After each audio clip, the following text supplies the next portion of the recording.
Vista de Opinión Democracia. Queremos dar la cordial bienvenida al señor ministro de Gobierno, Francisco Jiménez, en nuestros estudios, para hablar de algunos temas de interés, tanto en la seguridad, que es lo que quizás preocupa más a los ecuatorianos, cuanto de la gobernabilidad. Y hay que decirlo, con una asamblea impresentable, que tiene una agenda destructora, como le hemos señalado. Primero tomarse la presidencia de la Asamblea Nacional y luego, lo han dicho sin ambajes, el ir por los organismos de control, lo cual sería absolutamente grave para el país. Quisiera empezar con la reunión de este lunes en la Escuela Militar Superior, en esta capital, que presidiera el jefe de Estado, el señor Guillermo Lasso Mendoza, y que en medio de las preocupaciones que hay, hubo una convocatoria tanto a los alcaldes cuanto a los prefectos, partiendo de un hecho: las alcaldías, los gobiernos descentralizados tienen también su responsabilidad. El Código Orgánico Territorial, artículo 54, literal H, les da la obligación de integrar los consejos de seguridad con la participación de la policía y la ciudadanía. ¿Cómo les fue ayer y cuál es la expectativa? Porque los ecuatorianos, en medio de esta situación que estamos viviendo, sí están viviendo un ambiente de miedo y de terror. Señor ministro de Gobierno, Francisco Jiménez, muy buen día. ¿Cómo está, Miguel? Buenos días, muchas gracias por la invitación a su programa. Yo creo que la convocatoria de ayer fue altamente positiva. Vinieron aproximadamente 160, 170 entre alcaldes, prefectos, a lo cual se sumaron los gobernadores. Es un primer encuentro por la seguridad y es una iniciativa del presidente Guillermo Lasso y del gobierno del encuentro por buscar una serie de medidas que nos permitan enfrentar la ola de inseguridad que estamos viviendo en el país. Ola que, por cierto, nosotros no provocamos, nosotros heredamos. Heredamos de un proceso progresivo de desmantelamiento de instituciones, de hacinamiento en las cárceles, de desgobierno en los órganos de administración de justicia, de penetración de redes de criminalidad internacional dentro del país, y que este gobierno ha decidido enfrentar. Pero sabemos que no todo puede hacerse desde la represión. También debe haber condiciones que mejoren sustancialmente en el sistema de rehabilitación social del país, y también tiene que haber una coordinación mucho más efectiva, sobre todo con los municipios, para efectos de prevención y de coordinación interinstitucional. Entonces no podemos ser un país que solamente se dedique a dar garrote y a reforzar su armamento. Eso es una parte, pero no es suficiente. Nosotros tenemos que estar integrados y cohesionados en una sola causa, y esa es la causa de la paz en Ecuador. Y dentro de ese marco fue que se convocó a los alcaldes y a los prefectos también. Lástima que uno que otro aprovechó ahí para hacer algo de politiquería, pero son como cuando usted va rodando por una calle asfaltada y de repente se encuentra con un bache. El carro lo resiente un poco, pero tiene que seguir rodando. Y eso es lo que hemos hecho nosotros. Avanzamos con la convocatoria, pudimos sacar bastantes buenos resultados y sobre todo aperturar un espacio de diálogo con los alcaldes, específicamente en materia de seguridad. A propósito de lo que usted señala, señor ministro, y vamos a hablar de estos temas importantes, no solo en la represión, sino en la prevención. Cuando hacen politiquería, alcaldes, al menos ahora en una etapa preelectoral, no sería bueno no solo reaccionar, sino accionar. Y déjeme decir una crítica constructiva. La alcaldesa de Guayaquil, con el derecho que le asiste, ha estado criticando fuertemente al presidente de la República. Y no hemos visto al gobernador Arosemena o a usted, señor ministro, afrontando y diciendo las verdades frente a esas acciones políticas que han asumido algunas autoridades. Bueno, mire, nosotros estamos concentrados en gobernar un país, pero está claro que también tenemos que evidenciar cuando las cosas se hacen mal. El gobernador Arosemena ha tenido una participación muy destacada. Ayer formuló críticas dentro del respeto, pero con la claridad y firmeza que corresponde a la alcaldesa de Guayaquil, no solamente por ir a intentar montar un show en la ciudad capital, sino también por llevar al menos 30 camionetas que debían estar patrullando en la ciudad de Guayaquil. Nadie sabía qué hacían en Quito. ¿Para qué fueron? ¿A quién reporta ese costo de gasolina? ¿Para qué? ¿Cuál fue el objetivo estratégico y de seguridad que tuvo la señora alcaldesa para llevar tanta camionetada a la entrada de la escuela militar. Eso es una pérdida de tiempo y un abuso de recursos. Y ojalá que las autoridades pertinentes tomen nota de este abuso de recursos para que ejerzan las acciones correspondientes, o por lo menos para que nos digan a los guayaquileños, porque yo también soy guayaquileño y me incluyo, cómo así se está utilizando este dinero en cosas que no son propias del ejercicio de las funciones dentro de la alcaldía de Guayaquil. Máxime si tenemos un problema de seguridad que entendemos ella está intentando contribuir, o al menos eso es lo que ha dicho públicamente. Entonces, por un lado dice que pone camionetas al servicio de la seguridad en la ciudad, y por otro lado los trae acá a pasear. A lo mejor se comieron un motecito o un hornado en el camino, y no está mal, yo no me pongo bravo, pero aquí el mayor problema es que la ciudad deja de tener unos recursos con los cuales puede disponer para el combate a la inseguridad. A propósito de eso, y para pasar a otros temas, la semana anterior la alcaldesa Cynthia Viteri de Guayaquil anunció que buscará la manera de consultar a la ciudadanía si está de acuerdo o no con que el cabildo porteño siga aportando con recursos de materia de seguridad, desconociendo, por cierto, y lo hemos dicho, no ahora, la semana anterior cuando dijo, que el COTAD, artículo 54, literal H, ya señala la corresponsabilidad de los gobiernos seccionales en este sentido. Parece que ella no ha leído el COTAD. Bueno, hay que ver qué es lo que ha leído. Ayer yo me tomé la molestia de revisar y leer de enfrente de todos los alcaldes el artículo 54 y también el artículo 60, que establece una serie de parámetros de corresponsabilidad con los alcaldes de todo el país. Y este no es un tema ni direccionado, ni malintencionado, ni nada. Simplemente que no tenemos, es mejor no tener de alcaldes o alcaldesas a Poncio Pilatos modernos que se laven las manos frente al problema de la inseguridad cuando hay ciudades y provincias que están sufriendo. Este es un trabajo de todos. Tampoco estamos pidiendo, y lo dijo ayer el presidente de la República, que tampoco estamos pidiendo que sean ellos los que aporten los bienes, los equipos, pero por lo menos que coordinen. Aparte, la alcaldía de Guayaquil tiene una central de corporación de seguridad ciudadana importante, a su disposición 1.500 cámaras, que muy bien podría hacerse un trabajo estrecho con la Policía Nacional y con las otras cámaras con las que cuenta el gobierno, para que se pueda dar un mucho mejor servicio del que se da y mejorar los tiempos de respuesta, sobre todo cuando se producen delitos. Y no solamente en eso, sino también en la prevención. No entiende ella que todos perdemos cuando la politiquería se superpone a la coordinación. Yo estoy claro que es una época preeleccionaria y que los actores políticos pueden querer tener su ángulo para tener que captar mayor votos, pero con esto no se juega. Con esto la idea es trabajar en conjunto, entre el gobierno central, con gobiernos locales, con Policía Nacional, con instituciones públicas, con estamentos privados, para lograr frenar la ola de inseguridad que existe en el país. Nadie rehúye a sus responsabilidades, pero lo tenemos que hacer dentro del espacio de coordinación que le es propio a cada institución y cuya base no es solamente lo que establece el COTAD, sino la Ley de Seguridad Pública, la Constitución y toda la normativa conexa. ¿Cómo lograr una mejor coordinación? Sabemos que la responsabilidad principal es del presidente de la República, del gobierno central con un plan integral de seguridad. Sin embargo, aquí tiene que haber contribución de las instituciones, la fuerza pública, policía, fuerzas armadas, gobiernos autónomos descentralizados, porque daría la impresión que en el caso de los consejos cantonales y las prefecturas están casi desentendidos en muchos casos y le endilgan toda la responsabilidad al gobierno. Ayer la alcaldesa, para pasar a otros temas, no quisiera quedarme solo con ella, señaló: salí de la reunión como llegué, es decir, con la misma expectativa.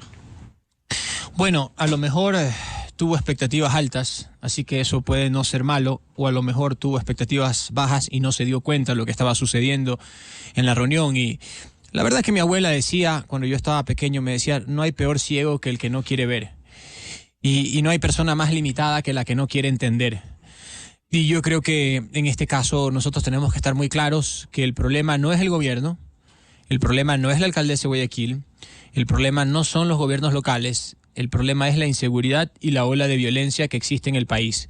Y es a esa a la que tenemos que enfrentar. Y no podemos resumirlo al simplismo de ver qué tan equipados de armamento vamos a estar. Eso es demasiado simplista.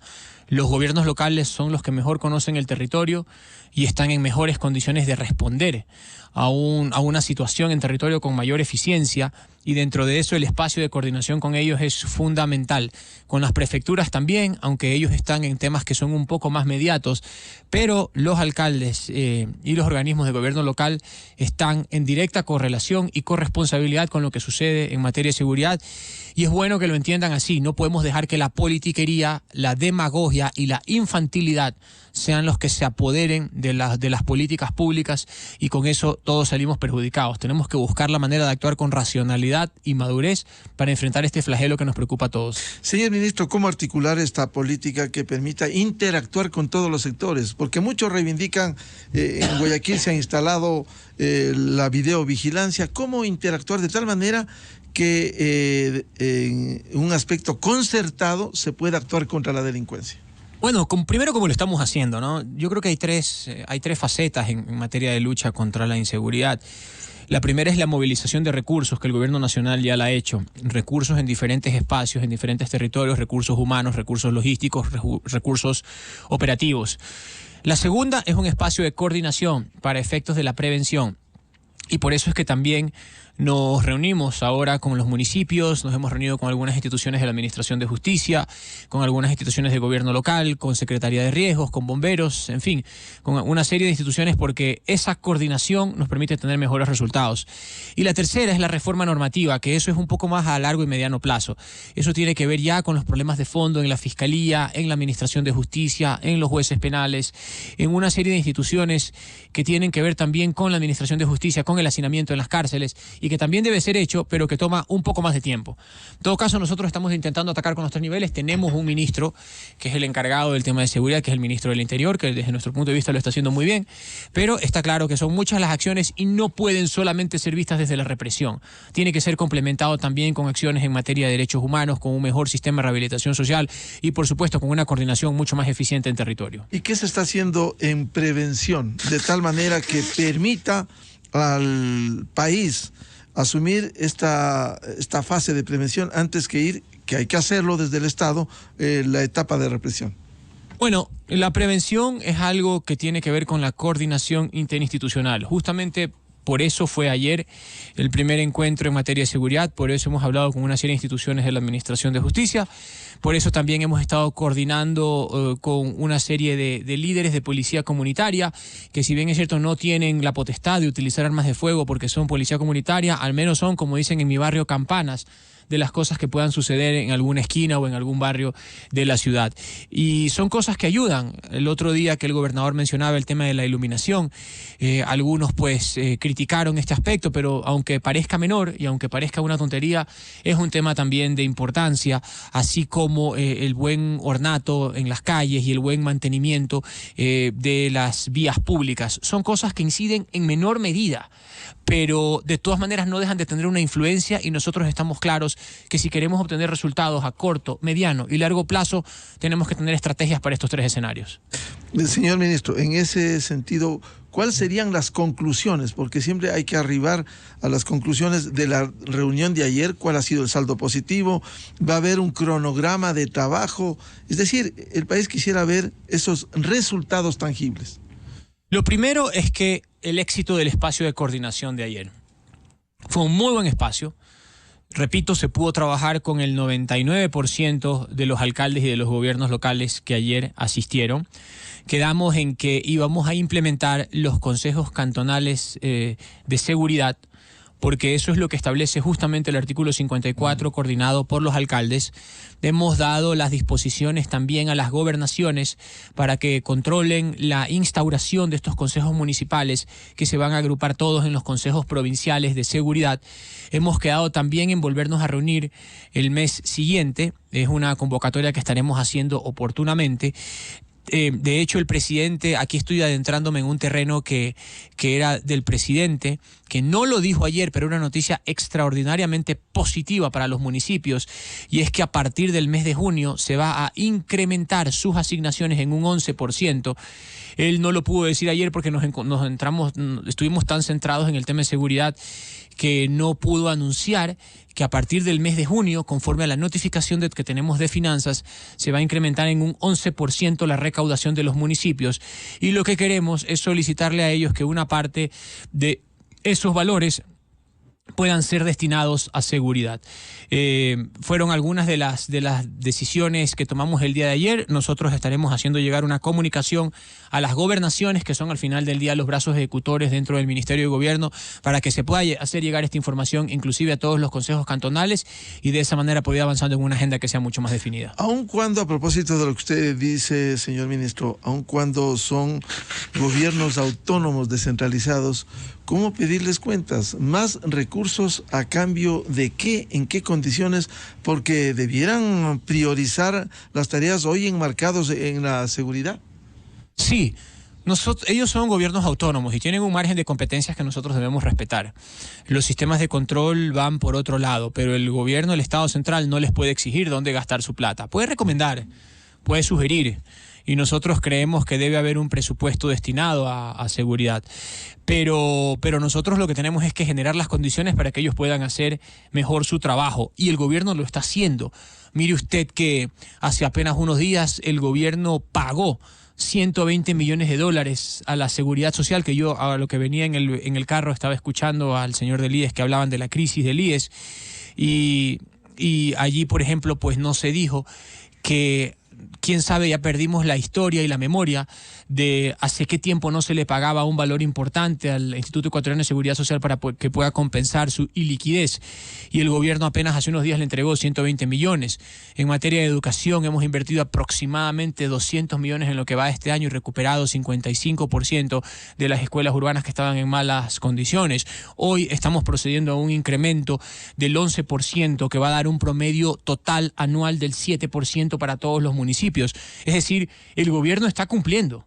El gobierno está haciendo un esfuerzo, pero necesitamos la responsabilidad y además el compromiso y la voluntad política de la clase política en el país para entender que este es un esfuerzo no solamente del presidente y del gobierno del encuentro, sino de las instituciones en su conjunto. Vamos a hablar del tema político, señor ministro, pero hay que reconocer ahí una debilidad.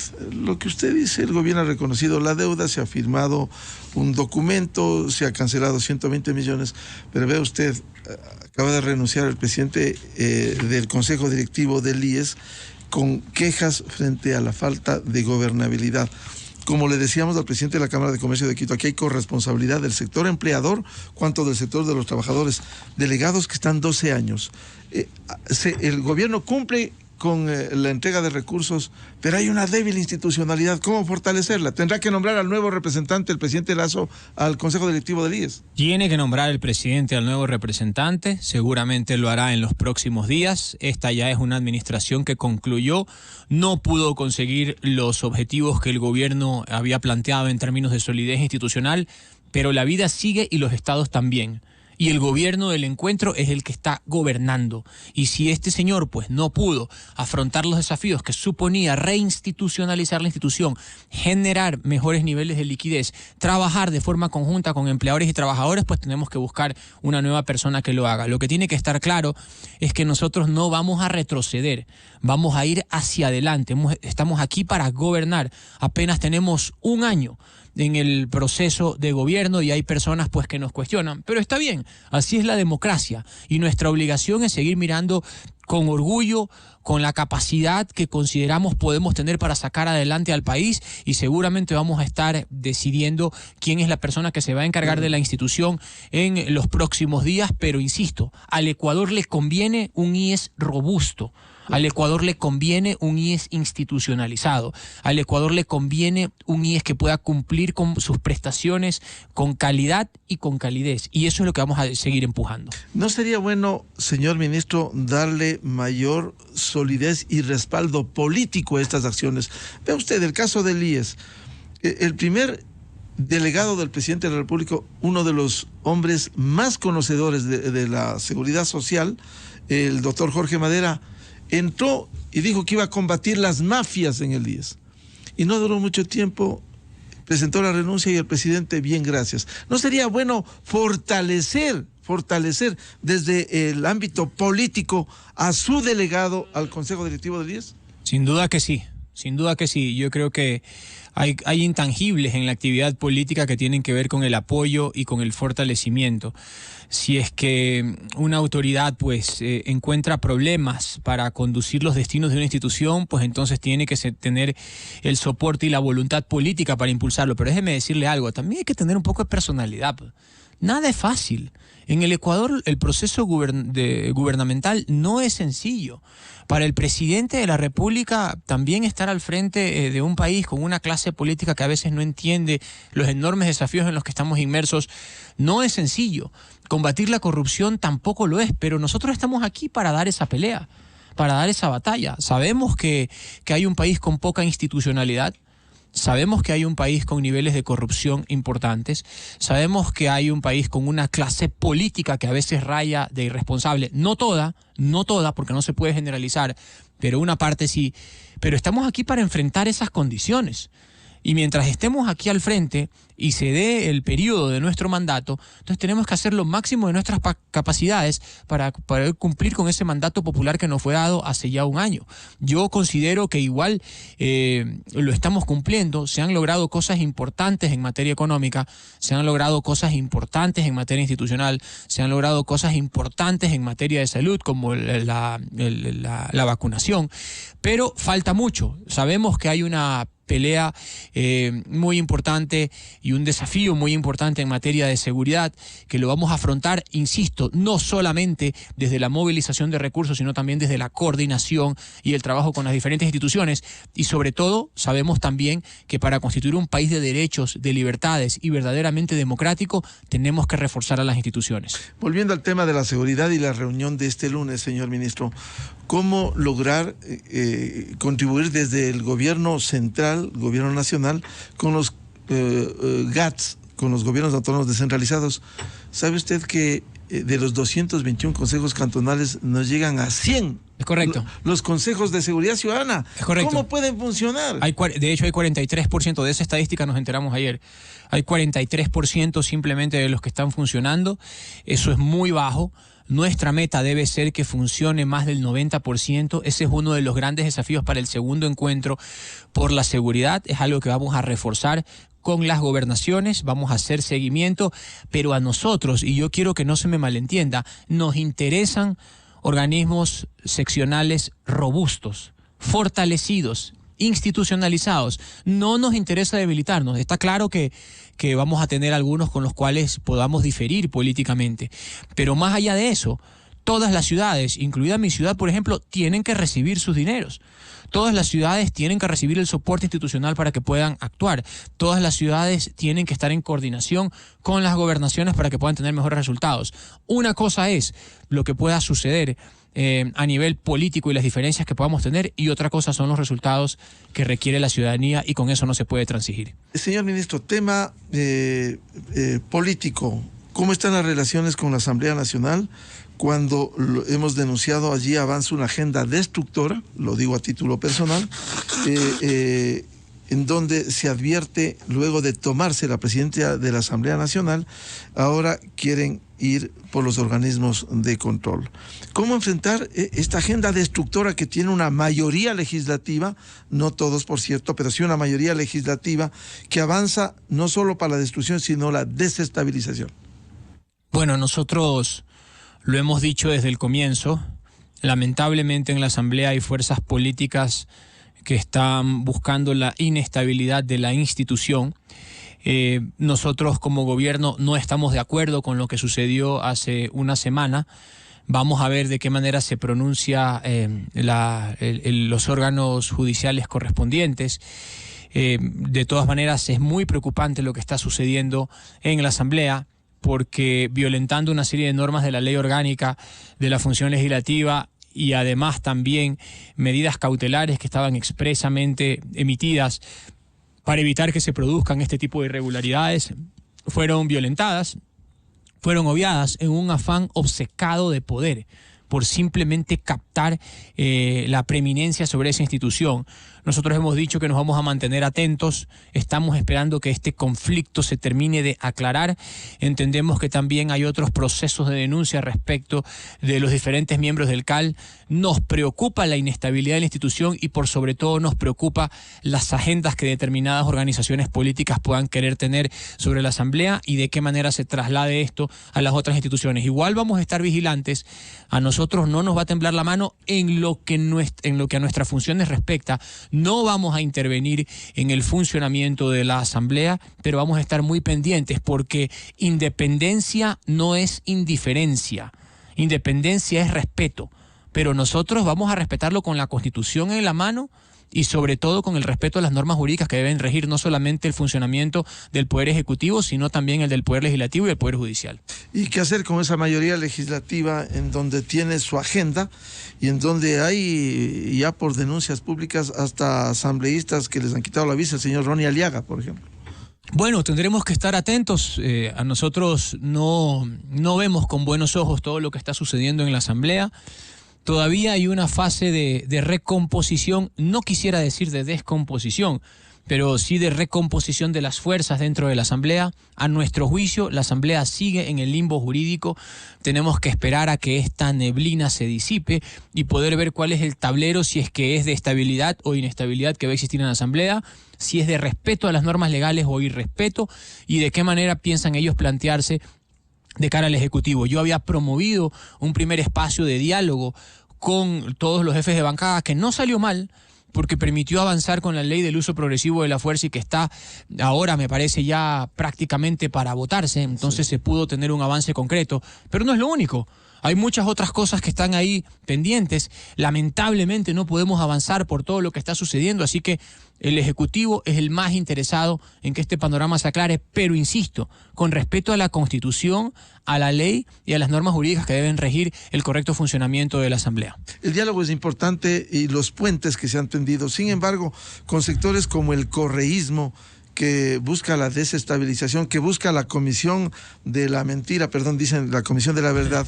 ¿Cómo se puede avanzar en un diálogo con esos sectores que tienen una agenda que quieren imponer al país, gobernar desde la Asamblea? Yo siempre he dicho que nosotros no le podemos criticar ni a las personas ni a las organizaciones que tengan intereses, porque al final todos lo tienen, o mejor dicho, todos lo tenemos. El problema es cuando esos intereses están ocultos y debajo de la mesa. A mí personalmente no me preocupa que ninguna organización política tenga sus intereses, lo que sea, porque nosotros tenemos claro nuestro mandato, que es el del 11 de abril del 2021, tenemos claro cuáles son nuestras líneas rojas, tenemos claro lo que no vamos a ceder y tenemos claro lo que el pueblo espera de nosotros. Así que lo que esperamos es que cualquier organización política que se siente a hablar con nosotros ponga sus cartas sobre la mesa y allí les diremos, estoy de acuerdo con esto o no estoy de acuerdo con lo de acá. ¿Y si le dicen la Comisión de la Verdad? De ninguna manera. De ninguna manera. Jamás. De ninguna manera. Nosotros no estamos para ninguna comisión de la verdad ni para estar escarbando con cosas. Este país tiene institucionalidad, tiene jueces, tiene fiscales, tiene un sistema de administración de justicia, tiene controles cruzados con la Contraloría, tiene controles cruzados con la Superintendencia, con las Procuradurías. Aquí no necesitamos comisiones de ningún tipo. Aquí lo que necesitamos es actuar con responsabilidad, con voluntad política y buscar la manera de poner sobre la mesa los intereses que más le interesan al pueblo ecuatoriano y no a ninguna organización política. Y déjame decirle, señor ministro, una crítica muy constructiva, por cierto. Aprendieron la lección luego de la liberación de Jorge Glass. Sabemos que eso fue de un juez hoy suspendido, un juez impresentable de Manglar Alto. Sin embargo, y hay que reconocerlo, faltó diligencia en los funcionarios en lo que le compete. Aquí no se trata de pedir al presidente que le meta manos a la justicia. Por favor, no quisiéramos repetir lo que ya ocurrió en los años pasados, pero sí actuar oportunamente, cada cual en su ámbito desde el Ejecutivo, el SNAI, Ministerio de Gobierno, asesoría jurídica, es decir, para que no se repitan esos hechos. Yo creo que esa fue una lección para muchos de nosotros y para los poderes institucionales. Usted asume también. Que hubo debilidad allí. Yo creo que allí pudo haber habido una argumentación más contundente. y pudo haber habido una mayor alerta sobre lo que estaba sucediendo. Pienso que las instituciones de la función estatal igual supieron reaccionar. No nos olvidemos que el procurador es el abogado del Estado. Para la apelación. Para la apelación, creo que tuvo una actuación muy destacada allí. Me parece que la SNAI también se recompuso en cuanto a los recursos que interpuso, sobre todo en la apelación. Las cosas se pudieron reencauzar y yo creo que todos ahí lo que buscamos es un sistema institucional que funcione y que le dé a cada quien lo que a cada quien corresponde. Hemos sido muy enfáticos en decir que no vamos a meter las manos en la justicia, ni tampoco vamos a meter las manos dentro de la Asamblea, pero eso no significa que miremos a otro lado y con indiferencia. Nosotros tenemos que cumplir con nuestra labor. Nosotros tenemos que dar la cara. Y las instituciones que de alguna manera están adscritas o funcionan al lado del Ejecutivo o en dependencia del Ejecutivo tienen que actuar en el marco de sus responsabilidades. Creo que al final todos salimos fortalecidos de diferentes lados porque creo que la institucionalidad ganó. Y nosotros lo que esperamos es que eso que estamos tratando de implementar ahora se siga manteniendo en las semanas venideras. Esa independencia de funciones hace que no le restringe, y está en su derecho el presidente de la República, a enviar una carta a quien no le representa, al señor Javier Muñoz, el representante del Ejecutivo nombrado en el gobierno anterior, al Consejo de la Judicatura. Quizás no es un error el que, por ejemplo, usted pudo haberle mandado esa carta a Javier Muñoz y no el presidente que está en última instancia. Sí, lo pude haber hecho yo, pero es un designado directamente por la función ejecutiva. Y el presidente ha tenido noticias de información cruzada que hacen desdecir de la función que este consejero tenía que llevar. ¿Qué está haciendo? ¿Está metido en corrupción? ¿Qué pasa? Eso me parece que tendrá que en su momento evidenciarlo a través de los organismos pertinentes. Pero lo que tenía que estar claro para la ciudadanía es que él no lo representa. Y ojo, el presidente no le ha dicho que tiene que renunciar. No ha habido un mandato imperativo, ha habido una solicitud, que es un verbo completamente distinto, para que quede claro que él no lo representa y que sus actuaciones hablan es por cuenta exclusiva de él y no necesariamente de ningún estamento, ni de la función ejecutiva, ni de ninguna otra institución. Yo creo que eso es legítimo. Yo creo que eso es perfectamente legítimo porque lamentablemente muchas veces en los diferentes espacios de representación institucional hay personas que tienden a tomarse el nombre de otras personas, aún más cuando se trata de representantes autorizados del pueblo ecuatoriano, para poder decidir cosas que no necesariamente o con las que no necesariamente se está de acuerdo. Entonces yo creo que la carta lo que cumplió la función es de decir: usted a mí no me representa y punto. Si quiere, quédese allí. Mi recomendación es que salga, pero al final del día es él el que tiene la decisión final. Por cierto, por ética, si uno tiene una delegación y no se siente representado, debiera irse el señor Muñoz. Totalmente. Esa es la situación. Sin embargo, ¿le sigue preocupando lo que está pasando en la justicia? Sí, a nosotros nos preocupa lo que pasa en la justicia. Nosotros queremos una justicia robusta. Queremos una justicia que funcione bien. Queremos una justicia verdaderamente ciega, no inclinada, ni en un sentido ni en otro. Mire, y ese ha sido un comportamiento. Yo me conocí con Guillermo Lasso allá por el 2014 y fue con el objeto de luchar contra el proceso de reelección indefinida que en ese momento impulsaba el correísmo y también contra esa frase ominosa en la que el correísmo dijo que iba a meter las manos en la justicia. Y eso no ha cambiado. Nuestra lucha, que ya tiene más de 8 años, fue institucional y sigue siendo institucional. Este es un país que, a diferencia de otros países, por ejemplo, en la misma región latinoamericana, no tiene todavía fortaleza institucional. Todavía las instituciones de la administración de justicia siguen muy filtradas por el poder político. Y nosotros tenemos que combatir eso. Tenemos que lograr que haya condiciones de menos política en la forma de decidir y más institucionalidad y más juridicidad. Eso es lo que estamos buscando instaurar. No es sencillo.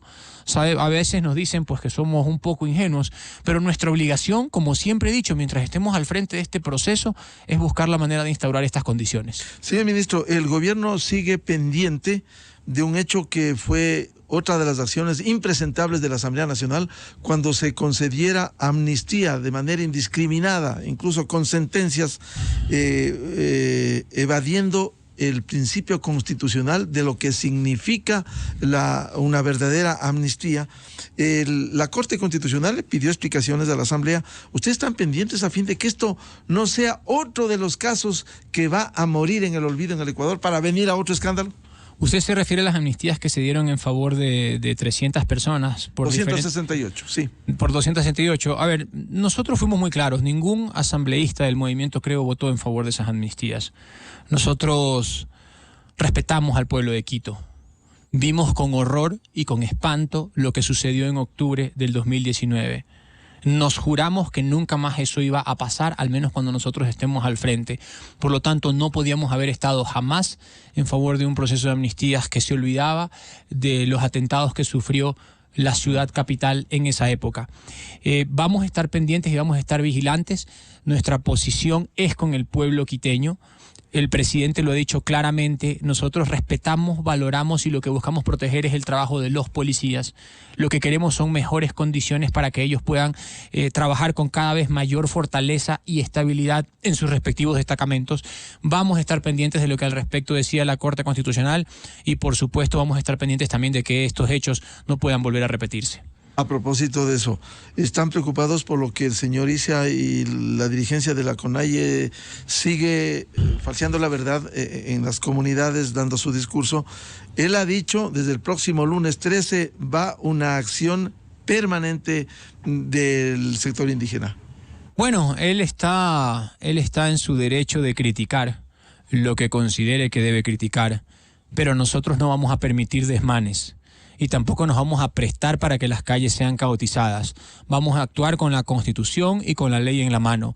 Creemos que no hay condiciones para eso que el señor Issa está alegando. En realidad no tenemos ni siquiera claro qué es lo que está alegando, porque no hay una cuestión contundente. Por ejemplo, si es el tema de los combustibles están paralizados en cuanto al incremento de su valor hace meses. Se ha venido, como ya comentamos aquí hace unos momentos, cumpliendo con la deuda que se tenía con diferentes instituciones. Hoy ya se le puede pagar sueldos a los maestros, a los médicos, a las enfermeras, a los policías, a los diferentes servicios sociales, que es diferente a lo que nosotros recibimos hace apenas un año cuando teníamos un Estado quebrado con una deuda de 7.000 millones. Hoy apenas la deuda está en 2.000 millones y la vamos a seguir cubriendo y a la vuelta de un año más probablemente esa deuda esté en cero. Hay buenas noticias para el país en términos de inversión extranjera también, pero está claro que tal vez nosotros no hemos podido o no hemos tenido la posibilidad de comunicar todo esto bueno que se ha hecho. Inclusive ayer el mismo presidente que iba a comunicar lo de los municipios finalmente no lo terminó diciendo, porque sabe que este no es un ejercicio de culto a la personalidad y no estamos pendientes de que nos aplaudan, pero sí estamos pendientes de trabajar y darle a la gente lo que necesita para poder salir adelante. Sabemos que tenemos grandes desafíos todavía, como ya lo hemos dicho, en materia de seguridad, pero el asunto aquí es que nosotros tenemos que seguir caminando, tenemos que seguir avanzando. Obviamente que sabemos que existe un país con diferentes visiones y con diferentes escenarios de conflictividad que nos toca afrontar en el día a día, pero francamente lo peor que le podría pasar al Ecuador es que se caotice o que actores políticos no entiendan que la lucha es juntos y en conjunto y no simplemente por separado y tratando de plasmar agendas sectoriales o peor aún ilegítimas que solo busquen caotizar al país. Nos tenemos que oponer a eso con toda la fuerza de la legalidad y con toda la fuerza de nuestra convicción y de la voluntad política que heredamos del mandato que recibimos. Por cierto, ahí el artículo 98 consagra el derecho a la resistencia, pero con respeto a los bienes públicos, privados. ¿No cree usted que pudiera haber una acción de esa agenda destructora de una mayoría legislativa que encabece el correísmo con estas acciones, este calentamiento de las calles, como anuncia la CONAIE? Siempre puede haber, pero ¿quiere que le diga algo? Nosotros no somos acaparadores del poder. El poder se gana, se mantiene, se debilita o se incrementa. Y nuestro objetivo es cumplir con el mandato que recibimos. ¿Pero no cree que se pueda debilitar? Creemos que siempre hay un intento por parte de determinados actores políticos por debilitar al gobierno. Lo hemos visto a lo largo de toda la historia. Es algo con lo que tenemos que vivir y que no nos quita el sueño. Lo que sí nos quita el sueño es cumplir con nuestro trabajo. Lo que sí nos quita el sueño es responderle a la gente. Lo que sí nos quita el sueño es buscar ser cada vez más eficientes frente a los desafíos que tenemos. El resto, pues, tendremos que ver cómo planificamos para contrarrestar estas arremetidas dentro de lo legítimo y dentro de lo legal, porque no vamos a implementar procesos de represión que nos regresen a épocas oscuras en la historia de nuestro país. Vamos a actuar con fortaleza, con la ley en la mano, con fortalecimiento institucional a nuestra policía, a nuestras Fuerzas Armadas, pero también a nuestros servicios públicos que deben cada día tener mayor calidad, como por ejemplo en un tema que se nos ha criticado como es el de las medicinas, y estamos a las puertas de un proceso de externalización de medicinas donde todos los sistemas de corrupción que habíamos sufrido en los diferentes hospitales del país van a ser cosa del pasado. Señor ministro, el tema de la consulta popular, ¿se sigue construyendo? ¿Hasta cuándo? ¿Qué va a pasar con esa consulta sobre las necesarias reformas que se debe plantearse en el país? Nosotros vamos a mantener la consulta popular, es algo sobre lo cual tenemos que tener una conversación definitiva con el presidente a su regreso de la Cumbre de las Américas. Le digo algo, la razón por la cual estaba un poquito en stand-by es porque estábamos avanzando bien con la Asamblea, y consulta popular y Asamblea son dos cosas que van encadenadas o concatenadas, porque en la medida que podamos avanzar mejor con la Asamblea no era tan necesaria la consulta popular, pero resulta que la Asamblea otra vez está empantanada en una serie de dimes y diretes. Entonces nos toca desempolvar la consulta popular, y hoy lo que se discute en el gobierno, porque antes teníamos una consulta popular en 3 ejes: el eje económico, el eje de seguridad y el eje institucional. Esos son los 3 ejes que teníamos antes en la consulta popular. Hoy lo que se discute en el gobierno es si no nos debemos concentrar más bien en una consulta popular que únicamente enfoque el aspecto que más les importa a los ecuatorianos, que es el tema de seguridad. Esa es la discusión. Pero también la reforma política, que es fundamental. No seguir con las mismas condiciones de este sistema oprobioso. No seguir con las mismas condiciones. Entonces, lo que hoy discutimos es si vale la pena hacer una consulta multisectorial, por decirlo así, en función de los 3 ejes tal como estaba planteada hacia el comienzo, o única y exclusivamente enfocada en los temas de seguridad, que son los que más preocupan a la ciudadanía. Y seguramente lo terminaremos de definir a la vuelta del señor presidente de la Cumbre de las Américas, y la estaremos impulsando ya, ahora sí, de forma definitiva, en las próximas semanas. ¿Será este año? Será este año, así es. Eso es lo que estamos buscando. Una impulsar. Pregunta final, gracias por comparecer a esta entrevista, señor ministro Francisco Jiménez. ¿Va a responder el presidente al pedido de trámite que le ha enviado el secretario del CNE sobre un proceso de revocatoria? Sí, claro. Estamos obligados a responder. Ya. Eso es lo que manda el procedimiento. Tenemos 7 días para hacerlo. Creo que estamos en el 2.º día. Como cualquier escrito, tendrá que ser respondido y argumentado. Personalmente considero que es una ridiculez, y así lo digo, una ridiculez, que se le pida cuentas a un gobierno que apenas tiene 1 año en funciones. Pídale cuentas cuando va por lo menos por la mitad. Pero cuando apenas tiene 1 año en funciones, solamente por intereses politiqueros y aupados seguramente por algunos intereses que lo que buscan es posicionar expectativas de cara a la próxima elección seccional, están tratando de desestabilizar a un gobierno que ha venido haciendo las cosas. ¿Quiénes están detrás de eso? Bueno, seguramente algunas organizaciones políticas, aparecen 3 o 4 personas ahí que flotan como individuos aislados dentro de las perspectivas y visiones particulares que ellos tienen, pero nosotros vamos a responder en derecho, empezando por decir todo lo que se ha logrado en estos 11 meses. Tenemos muchísima información, es más, nos permite descubrir todo lo que han venido haciendo los ministros. Vamos a llevarle mucha información al Consejo Nacional Electoral para efectuar los procesos de descargo.